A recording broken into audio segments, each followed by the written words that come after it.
मार्च 8 जून 2025 के admit card release हो चुके हैं। आपका एडमिट कार्ड आप डाउनलोड कर सकते हैं रजिस्ट्रेशन नंबर और डेट ऑफ बर्थ इनपुट करके, और आपको मैं इंशाल्लाह डिस्क्रिप्शन बॉक्स में लिंक दे दूँगा, आप उसे भी डाउनलोड कर सकते हैं। ऑफिशियल वेबसाइट पर भी अवेलेबल है।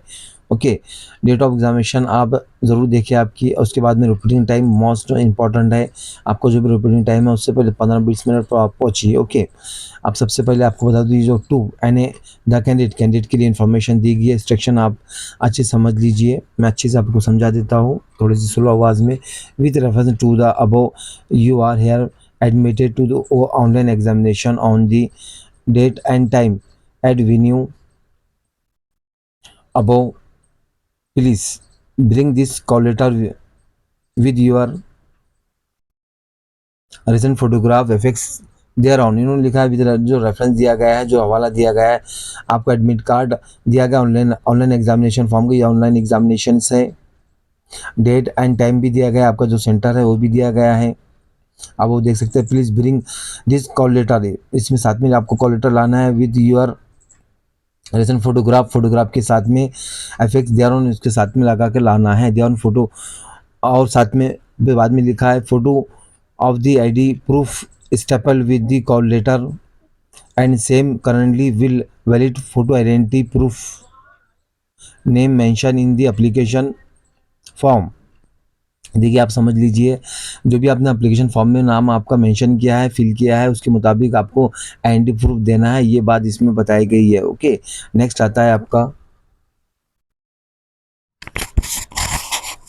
This is essential, please hand over this call letter along with photo copy of the photo identity proof daily stapled together to the invigilator। इन्होंने कहा मतलब कि जो भी आपने फोटो आपका एडमिट कार्ड और जो आपने आईडी प्रूफ दिया है वो इंविजिलेटर को बताना है, इसके टेस्ट के लिए, मतलब स्क्रीन के लिए, कि हम दोनों भी एक ही शख्स है, ये बात बताई गई है। ओके, आपका जो भी आधार कार्ड होगा, जो पैन कार्ड होगा, वो भी इंशाल्लाह नेक्स्ट में सेंटेंस में क्लियर हो जाएगा। आपको बता देता हूँ मैं, करंटली यानी फिलहाल ही, मतलब ताज़ा फ्रेश अभी का वैलिड फोटो आइडेंटिटी प्रूफ में भी पैन कार्ड भी आपका जो भी नाम है वो भी आप दे सकते हैं, पासपोर्ट भी दे सकते हैं, परमानेंट ड्राइविंग लाइसेंस भी दे सकते हैं, voter ID card with photograph, bank passbook भी दे सकते हैं विथ फोटोग्राफ्स। फिर अगर आपके पास बैंक पासबुक है तो फोटोग्राफ कोई एनी वन डॉक्यूमेंट दे सकते हैं। फोटो आइडेंटिटी प्रूफ दे सकते हैं, किसका दे सकते हैं समझ लीजिए, issue by the gazetted officer. देखिए gazette officer class one officer को कहते हैं। ऑन ऑफिशियल लेटर हेड, आप जो भी गैजेट ऑफिसर है, आप एचएम का भी दे सकते हैं, जो हेडमास्टर रहते हैं उसको भी गैजेट ऑफिसर कहते हैं। उनके लेटर हेड पर आपका नाम लिखना होगा, आपका एड्रेस लिखना होगा, और आपको ये बताना होगा कि आपका जो एमएससी एग्ज़ाम है, एमए एंड मास्टर का जो एग्ज़ाम है, आप उसमें एडमिट होना चाहते हैं, सारी चीज़ आपको लिख कर देना होगा, रोल नंबर वगैरह सारी चीज़ें आपको आप लेटर हेड पर दे सकते हैं। एक एमएलए का भी दे सकते हैं, इसमें लिखा हुआ है, आप बता देता हूँ। Photo identity proof issue by the people of representative और ऑन ऑफिशियल लेटर हेड, अगर आपके पास एमएलए वगैरह एमपी वगैरह है तो उनका भी दे सकते हैं, कोई मसला नहीं है। Valid resident ID card issue by recognise college, जो भी आपको गवर्नमेंट कॉलेज है, रिकोगनाइज कॉलेज है, उसका भी चल जाएगा। ये उन लोगों के लिए है जिन लोगों के पास आधार कार्ड होकर मिस नाम मिस मैच है, उनकी बात बता रहा हूँ मैं। ओके, फिर यूनिवर्सिटी का भी दे सकते हैं, आधार कार्ड दे सकते हैं, ई आधार कार्ड दे सकते हैं विद फोटोग्राफ, एम्प्लॉय आईडी दे सकते हैं इन ओरिजिनल, अगर आप कोई जॉब कर रहे हैं ओनली फॉर गवर्नमेंट जॉब के लिए। हाँ, याद रखिए। बार काउंसिल आइडेंटिटी कार्ड, ये वकील के लिए है, हम जैसे लोगों के लिए रहता है। बार काउंसिल आईडी कार्ड दे सकते हैं विथ फोटोग्राफ के साथ में। ओके, अब इसका समरी समझ लीजिए। आपको सबसे पहले एडमिट कार्ड डाउनलोड करना है। एडमिट कार्ड डाउनलोड करने के बाद में आपको कोई एनी वन आइडेंटिटी प्रूफ मतलब के देना है, जिसको आपका नाम और जो एप्लीकेशन फॉर्म में लिखा है वो सेम होना चाहिए आपका। ये बात बताई गई, बाकी कुछ भी नहीं है। अगर आपका आधार कार्ड का नाम मिसमैच हो रहा है तो ये सारी डॉक्यूमेंट दे सकते हैं, एनी वन डॉक्यूमेंट। अगर उसके बाद भी आपको प्रॉब्लम जाता है तो इंशाल्लाह में आप एफिडेविट कर सकते हैं। अगर किसी को एफिडेविट वगैरह करना है, नोटरी करना है, आप मुझसे रब्ता कायम कर सकते हैं। मैं आपको बता देता हूँ, अभी जो अकोला रहते हैं, आप मेरे एड्रेस पर आइए इंशाल्लाह। मेरा एड्रेस आपको बता देता हूँ मैं, ताकि जिनको प्रॉब्लम जाती मैंने एडवोकेट अलियार खान, मैं ऐसा कह रहा हूँ कौंसल भी दूसरी जगह कंसल्टेंट हो, किसी को सोसाइटी एनजीओ फाउंडेशन बनाना है, दूसरा हाल में भी रब्ता कायम कर सकते हैं। अब किसी को नोटरी एफिडेविट करना है, एफिडेविट का बीच में कॉलम दिया है, तो उस सूरत हाल में भी मुझसे मिल सकते हैं जिनकी आईडी प्रूफ का प्रॉब्लम है, या तो किसी को फॉर एग्जांपल गैजेट करना हो, किसी को गैजेट वगैरह करना है तो उस सूरत हाल में गैजेट मैसेज में बनाना है। तो फ़ौरन तो गैजेट और मैसेज में नहीं बन पाएगा, इससे बेहतर आप एफिडेविट भी कर सकते हैं, या किसी और को जो मैंने बताया है आपको वो भी आप काम कर सकते हैं। तो गैजेट के लिए आप मुझसे रब्ता कायम कर सकते हो। जो मेरा एड्रेस है ऑफिशियल बता देता हूँ मैं आपको, महानगर पालिका shop back side in front of tehsil office के ऊपर एग्जैक्ट है, जहाँ शॉप की दुकान है जिससे पहले बना बनी की शॉप थी, वो ताक वाले के ऊपर एग्जैक्ट है। वहाँ पर आइए इंशाल्लाह कॉल कर और किसी को प्रॉब्लम जाता है, अगर किसी को मैच शेड्यूल बनाना है या तो भी गैजेट करना हो तो मुझ सूरत हाल में भी मुझसे रब्ता कायम कर सकते हैं। गैजेट जिसे आप राजपत्र कहते हैं, तो आप सूरत हाल में इंशाल्लाह मैं वो आपको बना के दे दूंगा, लेकिन तो फ़ौरन नहीं बन पाएगा। आप बना के रख लीजिए, नंबर पर मुझको डॉक्यूमेंट सेंड कर देना, मैं आपका काम कर दूंगा। अभी तो आपका एफिडेविट वगैरह आपका रिसेंटली बना के दे दूंगा, अगर आपको प्रॉब्लम जाता है तो ये चीज़ आइडेंटिटी प्रूफ नहीं मिलती है तो आपको। ओके, चलिए हम कमरुद्दा पॉइंट पर आते हैं। हाँ, अभी गवर्नमेंट ने प्री स्कूल का परमिशन दी है। आपको एक बात एक चीज़ क्लियर कर दूँ, तो मैंने ऑलरेडी एक वीडियो बनाया प्री स्कूल का, आंगनवाड़ी किस तरह मतलब ओपन करते हैं, इस ताल्लुक से भी इंशाल्लाह गाइडलाइन दी जा रही है। आप मुझसे भी रब्ता कायम कर सकते हैं, उसके लिए भी ऑनलाइन एप्लीकेशन को फॉर्म के लिए मुझसे रब्ता कायम कर आप आपकी आंगनवाड़ी या प्री स्कूल के लिए हम रजिस्ट्रेशन करके दे देंगे। क्या क्या डॉक्यूमेंट, क्या सवाल जवाब है, इसके टोटली PDF में बताए गए हैं, और ऑलरेडी एक वीडियो बना है, आप वो जाके चेक कर सकते हैं मेरी लिस्ट में जाकर। इसका GR वगैरह भी मैंने एक्सप्लेन किया हूँ। चलिए हम आते हैं आपकी जगह पर जो हमने वो किया था। देखिए, इन्होंने लिखा है कि आपको रिपोर्टिंग टाइम जो करना है 15 मिनट से पहले पहले उससे पहले आना है। ये बात लिखी गई है।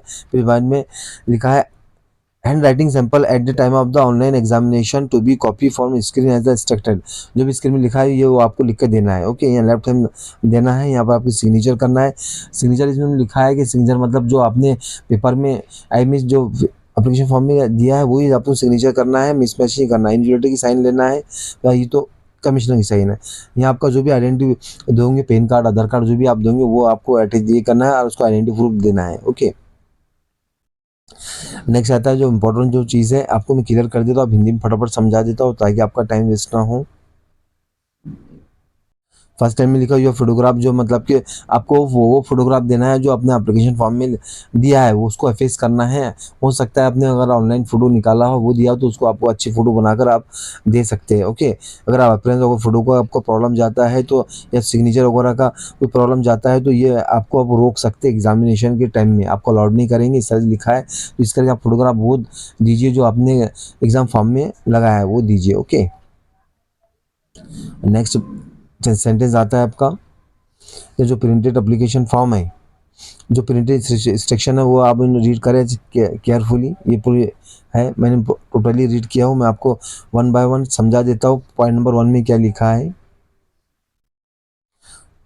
इन्होंने बताया, जो एग्जामिनेशन है ऑनलाइन एग्जाम है और आपको यूजर ID पासवर्ड आपको ऑल टिकट पर दिए हुए ऑलरेडी, आप चेक कर सकते हैं। ओके, फिर बाद में इन्होंने लिखा है कि प्लीज़ कोई भी तरह का मतलब कि हाँ गलती ना करे और अपना नाम वगैरह सारी चीज़ चेक कर ले जो भी है आपका। ओके, और सेकंड पॉइंट में क्या लिखा है आपको बता देता हूँ मैं। देखिए, you are required to bring this call letter along with the photo affix their own currently valid photograph in the original and photograph of the identity proof। हाँ, इन्होंने ये बताया कि जो भी आपने मतलब इससे पहले जो आपने डिस्कस किया वही जनरल लिखा हुआ है कि आपको कॉल लेटर और आपका फोटो आइडेंटिटी प्रूफ आपका सेम होना चाहिए। उसमें बाद में ये बात बताई गई, थोड़ा पढ़ के सुना देता हूँ, समझ में आ जाएगा आपका। Please note your name as appearing the on call letter produce by the your during the process of the registration. जो आपने रजिस्ट्रेशन किया था ऑनलाइन, जब फॉर्म फिल किया था तो उस टाइम में जो आपने दिया था वही होना चाहिए। आपका नाम भी should exactly match the name as, should exactly, should का वर्ड यूज़ कर रहे हैं, मतलब शुड का हमारी लीगल लैंग्वेज में कहते हैं ऐसे ही होना चाहिए।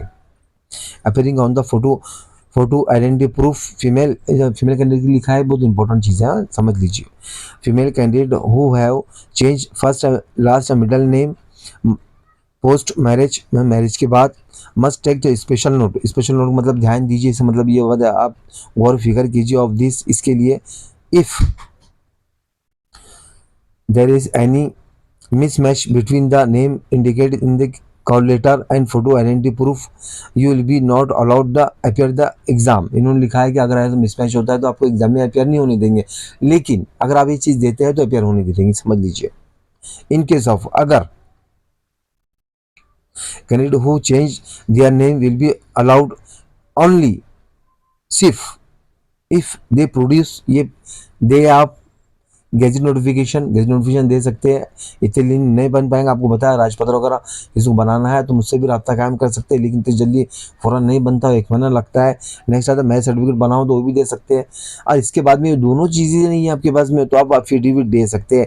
एफिडेविट नोटरी भी हो जाएगा आपका, और ये एक चीज़ भी हो जाएंगे आपका, copy to be attach submitted to time of the online test. जब भी आप मतलब कि सारी चीज़ नोटरी को एफिडेविट कहते हैं। किसी को एफिडेविट सस्ता, अगर किसी को एफिडेविट करना है तो एफिडेविट कर सकता है, किसी को नोटरी करना नोटरी कर सकते हो। सूरत हाल में उससे रब्ता कायम कर सकते हो। जो एड्रेस बताया है उस सर पे आइए, इंशाल्लाह मैटर वगैरह मैं आपको बना के दे दूंगा, तो मैटर नहीं है। ओके, ये बात इंपॉर्टेंट है फीमेल कैंडिडेट के लिए, मैं बताऊंगा।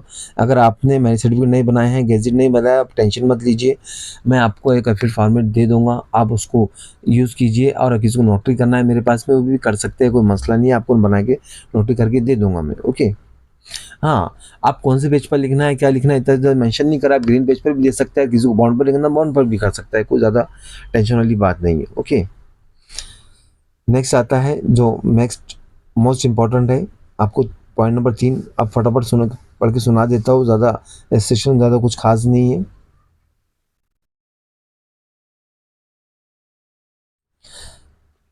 पॉइंट नंबर 3 बहुत ज़्यादा इंपॉर्टेंट है, आप समझ लीजिए।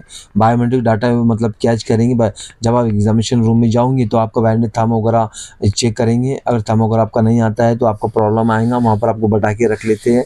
ये बात मैंने खुद ऑब्जर्वेशन करा हो और खुद भाई हैंडल किया हो, तो इन्होंने बताया गया है क्या, अगर आप फीमेल्स हो, फीमेल्स वगैरह अपना नक पॉलिश वगैरह लगाते हैं, बहुत सारे मेकअप करते हैं, तो इससे पहले आपके पास टाइम है तो कोई तरह का मेहंदी वगैरह ना लगाए, आप कोई तरह का इंक वगैरह ना यूज़ करें, ताकि आपके फिंगरप्रिंट ना आए हैं। ओके, तो इससे बेहतर है कि आप मेहंदी और कोई तरह का मेकअप वगैरह ना करें अभी, आई मीस हाथों को, जिस वजह से आपके प्रॉब्लम ना जाए। ओके, इन्होंने लिखा fingerprint are coded staple ink mehndi coloured etcetera to the to wash them, उसे coding is completely remove before the examination day.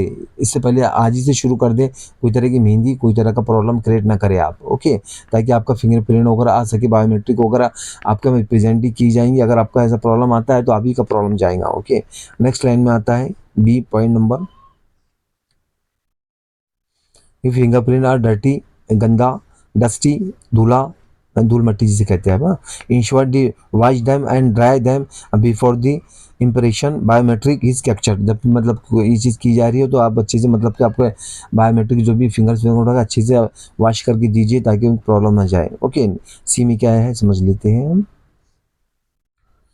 Ensure the fingerprint both hand are dry, if fingerprint are moist, wipe each dry to them. इन्होंने लिखा है बहुत सारे लोगों को जब मतलब जब आप एग्जाम में जाते हो तो आपको पसीना आता है, हाथों को पसीना आता है, तो इससे मतलब कि आप दस्ती रख के पास में और साफ करके दे दें। ऐसा आपको मैं इजीली तरीका बता रहा हूँ, ऐसा होता है, बॉडी है, नेचुरली चीज़ें हैं। ओके, पॉइंट नंबर डी में क्या लिखा है समझ लीजिए।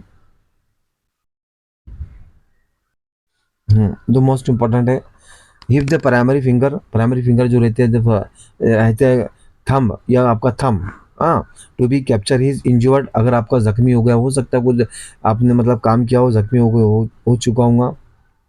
ओके, हाँ, टू बी कैप्चर्ड या डैमेज हो चुका है, immediately notify the concern authority in the test centre.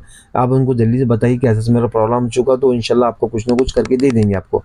Any फेलवर to, अगर आप ये काम नहीं करते हो, observe this points will be result in non admittance, and आपको एडमिट मतलब कि आगे वो दाखिला नहीं मिलेगा, मतलब एग्जाम के लिए for the examinations.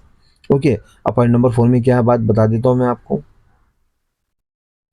Point number 4 कुछ खास नहीं, उन्होंने लिखा है कि जो जितनी भी इन्फॉर्मेशन दी गई वेबसाइट पर दी गई है, आप वो कैंडिडेट वेबसाइट की विजिट करें और डाउनलोड करें और रीड करें, कुछ खास बात नहीं है। ओके, पॉइंट नंबर 5 में क्या है समझ लीजिए।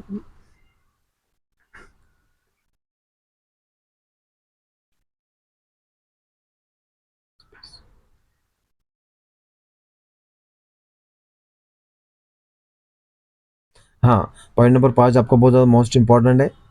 Candidate should put their left thumb impression clearly and sign the respective space, जो भी आपकी स्पेस वो बताया है मैंने, वो provide in the call letter in the presence of the invigilator. Invigilator के सामने आपको थंब लगाना है और साइन करना है, ये बात बताई गई है। पॉइंट नंबर 6 में क्या है समझ लीजिए। हम्म लास्ट में ये लिखा है कि आपको बॉल पेन वगैरह ले आना है साथ में। ओके, काय के लिए पेपर वर्क आपको दिया जाएगा, पेपर वही देंगे आपको, आप टेंशन मत लीजिए, आपको जो पेपर है वही देंगे। उसके बाद में आपको जो पेपर दिया जाएगा उसको आपको हैंड ओवर करना है, वापस दे देना है, और कॉल लेटर भी दे देना है वापस, जैसा इन्होंने बताया गया है। दोनों भी इंजीनियर को आपको वापस रिटर्न कर देना है, ये बात इसमें बताई गई है। ओके, पॉइंट नंबर 7 में क्या है समझ लीजिए। पॉइंट नंबर 7 बहुत ज़्यादा मोस्ट इंपॉर्टेंट है उन लोगों के लिए जिन्होंने मतलब कि गलत इन्फॉर्मेशन फॉर्म में दिया है, उसके लिए बात की गई है। अगर आपको मतलब ये पॉइंट नंबर 7 समझ में आ जाता है तो आपको पूरा फॉर्म समझ में आ जाएगा। मैं आपको पढ़ के सुना देता हूँ ताकि ऐसा ना हो जाए। You are called for the online examination without verifying your detail as. इन्होंने कहा है कि आज आपका जो भी एग्जामिनेशन हुआ है, इन्होंने कोई आपकी डिटेल वगैरह वेरीफाई नहीं किया है, आपने फॉर्म फिल कर दिया, आप कॉल लेटर दिया है, ये बात बताई गई है। ओके, फिर बाद में जैसे कि डिटेल्स वीज, यानी एग्जांपल के तौर पे आपकी एज उन्होंने वेरीफाई नहीं करा है, किसी का मतलब 50 एज है उसका फॉर्म सबमिट हुआ है, किसकी जो भी एज है उसका फॉर्म सबमिट हुआ है। ओके, क्वालिफिकेशन जो भी आपने क्वालिफिकेशन लिखा है स्वयं, बी एड हो, टी सी टी पास हो, फेल हो, कुछ भी आपने लिखा है तो उन्होंने एक्सेप्ट किया है। ओके, एक्सपीरियंस अगर आपने एक्सपीरियंस तो कॉलम था नहीं, उसके अंदर लिंक लिखा है, आपका एक्सपीरियंस भी वगैरह जो भी मतलब ऑन जॉब पर रहेंगे उनके लिए है। कैटेगरी आपने जो भी कैटेगरी बताया है, ओबीसी है, एनटी है, वीजी है, ओपन है, ईडब्ल्यूएस है, जो भी डॉक्यूमेंट आपने उसके मुताबिक आपको देना है। Okay, including horizontal reservation, horizontal reservation जो रहता है आपका का फॉर एग्जांपल जैसे एक्स सर्विसमैन, पीडब्ल्यूडी वगैरह अगर जो कैंडिडेट होकर रहता है उनके लिए वो भी वेरीफाई नहीं किया गया है। विथ योर सर्टिफिकेट, आपके सर्टिफिकेट वगैरह भी वेरीफाई नहीं है what's ever. So you mention in your online application form, आपने जो एप्लीकेशन फॉर्म में मतलब के मेंशन किया है। Okay, before the appearing for the online examination, examination से पहले, okay, you must ensure that you fulfill the eligibility criteria stipulated by MSc in the all respect. जो भी आपने मतलब इन्फॉर्मेशन दिया है MSCE को, मास्टर स्टेट हाँ काउंसिल एग्जामिनेशन को जो दिया है वही उन्होंने मान लिया गया है और आपने आपके मुताबिक दिया है। इफ़ अगर अगर आपने मतलब जो दिया है वो सही नहीं है तो हाँ, इफ़ यू आर सेलेक्टेड, अगर आपका सिलेक्शन हो जाता है, आपका इंतखाब हो जाता है, okay, and unable to submit the documents, अगर आप वो डॉक्यूमेंट सबमिट नहीं करते हैं उनके मुताबिक जो आपने दिया है, देन तब क्या होगा, your selection will be cancel, आपका सिलेक्शन कैंसिल हो जाएगा। ये बात बताई गई है, आपको अच्छी समझ में आ गई होगी जो मैंने बोला हो, दोबारा समझाऊंगा नहीं इंशाल्लाह, आप रिपीट कर सकते हैं बात को। पॉइंट नंबर 8 में कुछ खास बात लिखी नहीं है, आंसर अगर सही दे तो ठीक है, रॉन्ग देते तो भी आपका मर्जी। अगर आप अनफेयर करते हो तो आपको मतलब के कैंडिडेट को मतलब विथर्ड भी कर सकते हैं, इस वजह से आप केयरफुली काम करें। ओके, पॉइंट नंबर 9 ये सभी के कॉमन ही रहता है। पॉइंट नंबर 9 में क्या है समझ लीजिए। पॉइंट नंबर 9 में 15 मिनट से पहले आपको पहुंचना है, अगर आप 15 मिनट रिपोर्टिंग टाइम से पहले पहले आपको पहुंचना है। अगर आप लेट हो जाते हैं तो वो एग्जामिनेशन में आपको अलाउड नहीं करेंगे, कुछ खास बात नहीं है। पॉइंट नंबर 10 आपके लिए इंपॉर्टेंट है, क्या क्या चीज़ ले आना है क्या नहीं ले आना है आपको बता देता हूँ मैं।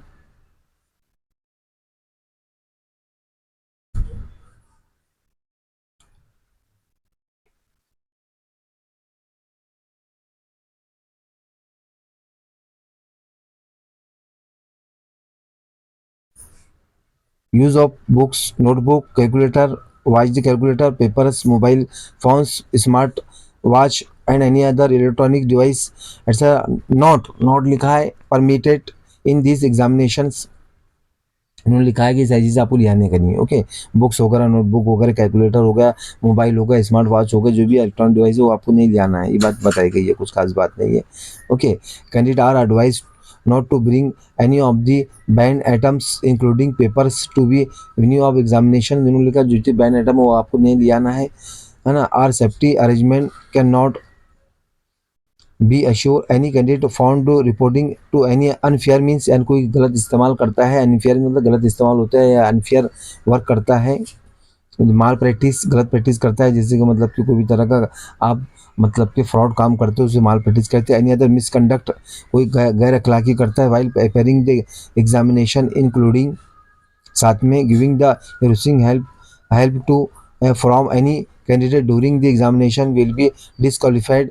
दे should be vigilant and to ensure that you no other candidate to apply form this exam. जिसमें लिखा है कि देखिए बात समझ लीजिए, अगर आप कोई भी तरह गलत काम करते हो तो आपको डिसक्वालीफाइड कर देते हैं और अगले एग्जाम के लिए भी आप क्वालिफाइड नहीं रहेंगे. बात समझ लीजिए, हर काम लीगली करना आपने. आप ये इसके में जो इंग्लिश में मैं वो चीज़ पढ़ के सुना रहा हूँ जो इम्पोर्टेंट है आपको, बाकी तो मैं आपको सरासरी हिंदी में बता देता हूँ, हिंदी या उर्दू में. पॉइंट नंबर 11 में लिखा है कोई तो कि आप रिक्वेस्ट नहीं दे सकते सेंटर चेंज वगैरह के लिए. ये बात बताएगी, ये कुछ खास बात नहीं है. पॉइंट नंबर 12 में क्या है देख लीजिए. इन्होंने पॉइंट नंबर 12 में लिखा है जो कॉलेज लेते हैं कोई तरह का जॉब का इंश्योरेंस नहीं होगा, कुछ नहीं. आपको एग्जाम देना है, एग्जाम के बाद भी अगर आपको स्कोर भी अच्छा आता है तो कोई तरह का नहीं मिलेगा आपको. इसका पवित्र प्रोग्राम फॉर्म फिल करना होगा, उसके बाद ही सारी चीज़ें होंगी. ये बात ये बाय एक्सपीरियंस कह रहा हूँ मैं. ओके, अब आता है हमारा next point number 13. Point number 13 भी इंपॉर्टेंट है. अगर कोई कैंडिडेट है on the behalf of the candidate का मतलब कि कोई पॉलिटिकल प्रेशर डालता है इन लोगों पर, या कोई तरह का मतलब कि आउटसाइड इन्फ्लुएंस डालता है, इन्फ्लुएंस यानी उन पर जोर डालता है, तो उस सूरत हाल में आपको डिस्क्वालिफिकेशन कर देंगे. ओके, पॉइंट नंबर 14 देख लेते हैं. पॉइंट नंबर 14 मोस्ट इंपॉर्टेंट उन लोगों जिन्होंने एक से दो फॉर्म सबमिट करा है उन लोगों के लिए. उन्होंने बोला कि कोई एक ही फॉर्म आपको मतलब एक ही एडमिट कार्ड देना है और जो आपको एक्स्ट्रा है वो उनको सरेंडर करना है. ऐसा है, ये बहुत कम लोगों ने किया है गलती. ओके, ये कुछ खास बात नहीं. पॉइंट नंबर 15 देख लेते हैं, 15 देख लेते हैं क्या चीज़ है. इन्होंने ये बात बताई कि फॉर्म नंबर 15 में अगर हम रीटेस्ट करना चाहें तो रीटेस्ट हम ले सकते हैं आपका. आप ये नहीं बोल सकते सर हमारा दोबारा एग्जाम क्यों लिया जा रहा है. हो सकता है किसी सेंटर पर कुछ प्रॉब्लम आया होगा, तो अगर किसी ने क्लेम कर दिया सेंटर मतलब के बाहर है, माल प्रैक्टिस की गई, तो आपका पूरा सेंटर को मतलब बैन किया जाएगा, आपका रीटेस्ट लिया जाएगा. किसी कैंडिडेट ये नहीं बोल सकता है सर हमारा रीटेस्ट क्यों लिया जा रहा है, तो आप उसमें ऑब्जेक्शन नहीं ले सकते हैं. आपका रीटेस्ट होगा, उसके बाद में टिकट आएंगे. जिस तरह नीट का एक बार मतलब हुए है उस तरह से बात रखी गई है. नीट का पॉइंट इसमें रेज किया गया है. ओके, पॉइंट नंबर 16 में क्या है समझ लीजिए. इन्होंने पॉइंट नंबर 15 में कुछ खास बात लिखी नहीं है, वो वही बात लिखी कि कोई तरह का मतलब कि आपका हाँ आपने रिटर्न डिवाइस वगैरह सारी चीज़ें मतलब कि सारी चीज़ नहीं लाना चाहिए या नहीं करना चाहिए, बाकी कुछ खास बात नहीं है. ओके, और फिर बाद में डिसेबल कैंडिडेट के लिए पॉइंट नंबर 17 है, इंपॉर्टेंट है उन लोगों के लिए. देखिए जो डिसेबल कैंडिडेट है जिनको मतलब कि हैंडीकैप्स है उन लोगों को कहा गया है कि 15 मिनट आप 15 मिनट 30 मिनट पहले पहुँचे, और जो भी आपको फॉर्म है require form number 1 form number 2 form number 3 should be submitted to the centre head और the examination observer examination centre. ये आपको देना है. आपको जो ये लोग ये रहते हैं इनके ऑलरेडी इनके पास फॉर्म आ चुके रहते हैं, तो ये आपको ये चीज़ देना है. ओके, और हैंडीकैप वालों के लिए स्पेशल है, उनको ज़्यादा जल्दी पहुँचने को कहा गया है. फिर नेक्स्ट आता है लास्ट में, candidate are advise to take the note the public examination prevention on unfair means act 2024. इन्होंने लिखा है तो कैंडिडेट को एडवाइस किया जाता है कि ये एक्ट पढ़े आप, the public examination prevention of the unfair means act 2024 का एक्ट आप एक बार पढ़े. ये बात बताई गई है, बाकी कुछ खास बात नहीं है. इंशाल्लाह कभी होगा तो ये एक्ट को मैं डिस्क्रिप्शन कर दूंगा. आप किसी को नाम चेंज करना है, कुछ करेक्शन करना है तो आप मुझसे रब्ता इस सूरत हाल में कर सकते हैं. किसी को गैजेट वगैरह करना है, किसी को राजपत्र बनाना है, मैसेज बनाना है उस सूरत हाल में, और अभी आप एफिडेविट बना सकते हैं, उस सूरत हाल में आप मिल सकते हैं मुझसे. ओके, मेरा एड्रेस वगैरह आपको बता चुका हूँ मैं, ये मेरा एड्रेस है.